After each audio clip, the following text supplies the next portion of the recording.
А сега продолжуваме со нашите следни содржини. Јас ќе поздравам во моето студио гостинката. Прво, Дијана Мариновска, магистер по физикална терапија во педиатријата во Аџибадем Систина. Сузе ќе се зборува за физикалната терапија кај предвремено родени бебиња. Добро утро, Сузе. Добро утро. И добро утро за нашата гостинка ова утро. Да, за новородените бебчиња, оние најсладките, најмилите, најубавите, ќе зборуваме токму за темата веќе ја најавив, па да слушнеме за што станува. Можеш и да ни се приклучиш нешто подлесно. Ти благодарам, поздрав до гледачите, поздрав до тебе и до нашата екипа. Благодарам. Поздрав и до нашата гостинка Дијана Мариновска. Вие сте дел од новосоздадениот центар кој што помага на сите предвремено родени бебиња или бебиња кои што покажуваат одредена пречка во нивниот развој. Можам само да замислам колку голем предизвик е да се работи на ваквата проблематика и со колкава љубов го правите истото. Зошто е потребна физикална терапија? Од кои причини кај предвремено родените бебиња? Голем предизвик и задоволство е да се работи во ваков центар, затоа што е прво создаден ваков центар во Македонија, па и пошироко. И конечно родителите можат да се ослонат на една помош на едно место, да добијат секако еден цел тим, каде што ќе бидат сигурни дека нема ништо да се испушти и како за се што е важно да се почне рана интервенција за да се добијат најдобри резултати. Кај предвремено родените бебиња зошто е потребна физикалната терапија? Предвремено родените бебиња се почесто се случуваат, веќе преживуваат бебиња и во 25-та недела што се родени, порано тоа не се случувало, нели, сега се случува се почесто и тоа значи дека недостасува голем дел од престојот по идеалната средина во мешето на мајката. По-добра средина од мешето на мајката, да. Сега во тие последни месеци од бременоста, кои што најчесто недостасуваат нели кај порано родените бебиња, се случува развојот, созревањето на мозочето, на белите дробови, на кожата и кога ќе се роди порано бебето, значи веќе не е во идеалните услови, веќе е во инкубатор или надвор, каде што се соочува со предизвиците неспремно. Па многу често имаме компликации како бебето да не може да земе воздух, да има крварење во мозочето или едноставно и да доцне во развојот само.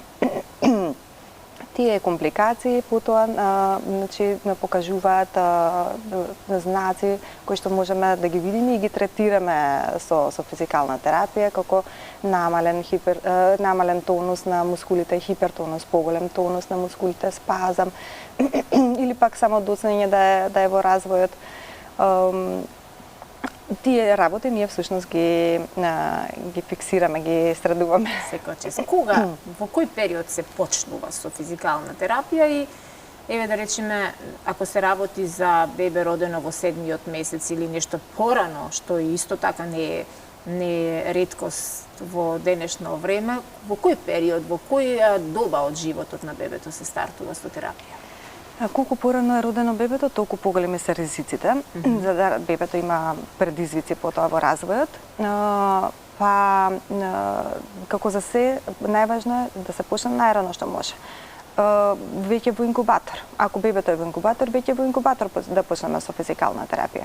Ако не е во инкубатор, бебето да се следи развојот, како ќе биде. На физикална терапија не значи дека секогаш ќе доаѓаат на терапија, некогаш даваме само совети да видиме како ќе се справат родителите дома, дали ќе успеат. Ако не успева, тогаш почнуваме да тогаш доаѓаат кај нас. Ако значи веќе го пропуштиле делот со следењето, тогаш првата физикална терапија треба почне со првите знаци. Само треба да ги распознаат родителите првите знаци. Како изгледа сето тоа и каде најчесто грешат родителите, некогаш и со најдобра намера, со најголема желба да биде секако што треба и да направат секако што треба, знаат да се случат погрешни чекори? Да, околу првите знаци ќе се задржиме, тоа се, например, многу опуштено бебе, многу бебе кое што не мрда доволно, бебе кое што е многу стегнато И тука родителите мислат па мрзеливо бебенце, така беше татко му, мајка му, бабите си бараме изговори, самите правиме или многу е дијагностика. јако, машко, па појако е така, или да се случува. Во овие случаи најчесто најдобро е да дојдат на една консултација и да видиме дали е тоа дали е навистина силно бебе или е можеби хипертонус, затоа што ке предвремено родените бебиња тие се многу чести знаци, не би сакале да ги пропуштиме. Веќе шом ке се појават првите знаци, тоа значи дека веќе еден чекор понапред се симптомите и потешко ке се справиме со нив. Доцнење во развојот. Например, покасно почна да фаќа играчки, неважно тоа им изгледа на родителите, не лази, па и другото бебе не ми лазеше, другото дете не ми лазеше, па не лазат сите деца и некако постојано си бараме некои изговори. Плаче кога е намешан, не сака да вежба, па ќе си го држиме во раце. Многу често јас имам порано родени бебиња, па знам како, веќе не се моите бебиња, ама знам како е кога ќе дојдат дома и кога ќе видите едно бебенце што преживеало нели веќе многу и сакате да се го гушкате. И нормално е, треба да се гушка бебето, треба да го има тој контакт кожа на кожа. Но треба и да му дадеме една здрава подлога за развој. Бебето се развива на меша, така на пот, на меша, да може да се сврти по играчки, да може да посегне по играчки. И тука најчесто стануваат проблемите. Не можеме да решиме кога е времето да се остави бебето. На бебињата многу малце им треба од почетокот, можеби и една минута на меша ќе биде доволна во денот за почеток, така да можеме да го пуштиме и да се развива на подлога, а може и има време нели за гушкање. Во нашата комуникација непосредно пред вашето гостување дознав прв пат за терминот војта терапија. Каква е таа терапија? Војта терапија, таа терапија е рефлексна терапија и за неја многу често се патуваше надвор од Македонија до сега. Тоа е една предност што веќе го имаме во центарот за во Систина за деца со пречки во развојот. Се на едно место и плюс војта, затоа што за еден тим, ваков тим секој се патуваше надвор и за војта терапијата се патуваше надвор од Македонија. Војтата терапија, јас бев во Германија на обука за неа и можам да кажам дека е една од терапиите кои што даваат најбрзи резултати кај овие невроразвојни вежби, кај овие невроризични бебиња.